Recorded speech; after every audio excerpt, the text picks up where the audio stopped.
And welcome once again to Rant Rave Review. Today I will be briefly, raving about two memoirs. One is called Rosalie Lightning, a graphic memoir, and that one's by Tom Hart, and one is called Everything Sad is Untrue, a True Story by Daniel Nayeri.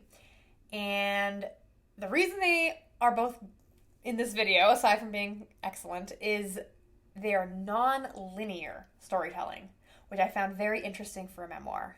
Because, if you're writing the memoir, you get to decide where it starts, where it ends, what details go in there. And I just thought it was very interesting that both authors chose to kind of jump around in time for really good effect.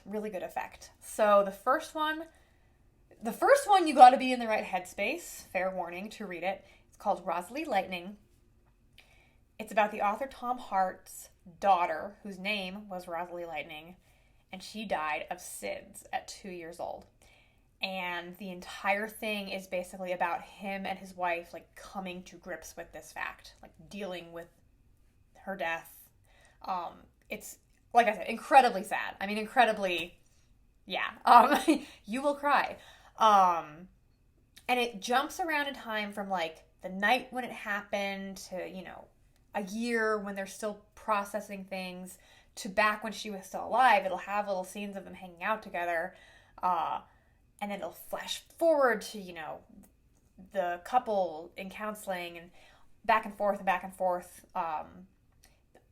The ending is great because it's almost right towards the end of their journey, and then it flashes back to literally a week after she died.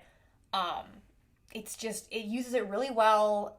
It very much makes you feel how they're feeling and how he's thinking, and almost the guilt of I could have saved her. I'm supposed to protect her, and it's you literally can't. You literally couldn't have done anything. This is just sudden infant death syndrome. What are you supposed to do? But also there's a lot of visual metaphors. The art is very simple. It almost reminds me of Calvin and Hobbes. Just very simple black and white art. But there's a recurring metaphor of trees and growth, and going on a journey. He'll have him and his wife boating down a river, but it's very effective. I'm very picky when it comes to nonfiction graphic stories, but this one was very well told, and it truly is cathartic in the traditional. It cleanses you out. It makes you cry. It makes you oh, okay, I got all that out of my system. Especially the ending,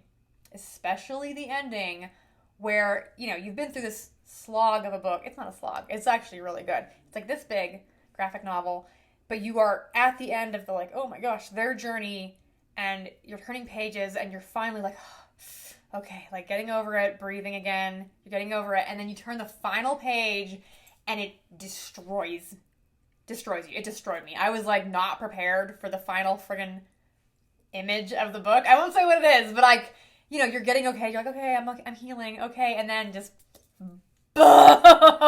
waterfalls. Destroyed me. So Tom Hart, Rosalie Lightning, it's really good. If you want something incredibly sad, if you want something incredibly cathartic, but be in the right headspace, honestly, truly. Go in with more, it is the one graphic novel I always recommend to people who are new to graphic novels. I'm read this, is good. But you gotta, be prepared, because it is heavy. Yeah.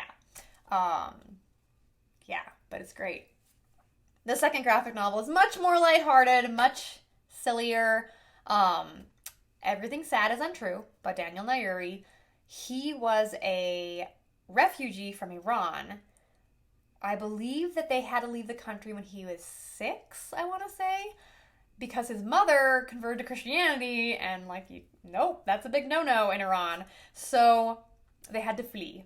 And then he's obviously an adult right now, but the story is set, the main story, the framing device, if you will, is set when he's in middle school. And his teacher is basically everybody in the class has to write about their family story. And so that's the framing device.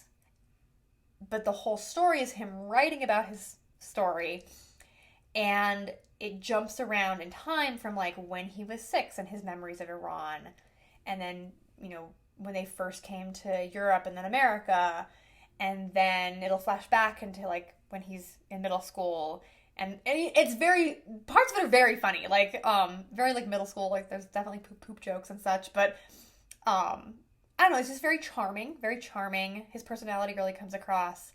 But then it will flash back further to, like, family stories or stories about Iran and Persian culture that he heard growing up. And so it's very, like, again, even though it's not a graphic novel, it's very colorful. Like, the way he describes things really gives you good visuals. And there's a whole theme throughout about the story of a refugee is a patchwork memory. And again, that fits with the nonlinear narrative of he remembers some stuff when he was little. He doesn't remember all of it accurately. Sometimes, he thought one thing was happening, and then his mom will be like, no, this is what actually happened. It's especially true with his father, his biological father in Iran, and his stepdad in America, where he has certain perceptions of what they're like, and then it's like, well, what are they really like? He has an older sister who, he's just a kid, so he constantly fights with her, and he never names her. She's just his sister. And you don't even realize that while he's telling it. You're like, okay, whatever, he's telling the story. And then near the end, when he starts to realize more things about, like, the reality of what happened, the reality of his father, things with his stepfather, his sister does this one thing, which I won't spoil the ending. Like, it's interesting, too, because it doesn't really have a traditional ending. Because, again, when you're writing a memoir, you get to decide where it begins and where it ends. And so, like, in terms of, like, a narrative arc, you're like, what is the narrative arc here? It's kind of him, like, realizing things. And one of the things is, like, realizing what his sister is really like. And at the very end, he's like, oh, by the way, my sister's name is, I forget what it is, but, he names her. And again, like, you didn't notice it, and you're like, oh, wow, like, interesting. So, yeah, both of these stories are just really well told, really interesting. I feel like both authors have, like, a very, like, they mastered what they're trying to do. Like, they know exactly why they're telling their story. I feel like some people tell stories in nonlinear ways for the gimmick or, like, be, like, surprising. But no, like, these ones were definitely with a purpose of, like, this is how you're feeling. This is, whether it's being unmoored because, like, you couldn't save your daughter and you're dealing with this and constantly thinking back. Or it's like, I'm a refugee and I remember bits and pieces of things, but not the whole picture. Both of them use that to great effect. And they're very, just very different, but very good. And also very short. Not super long reads, either one of them.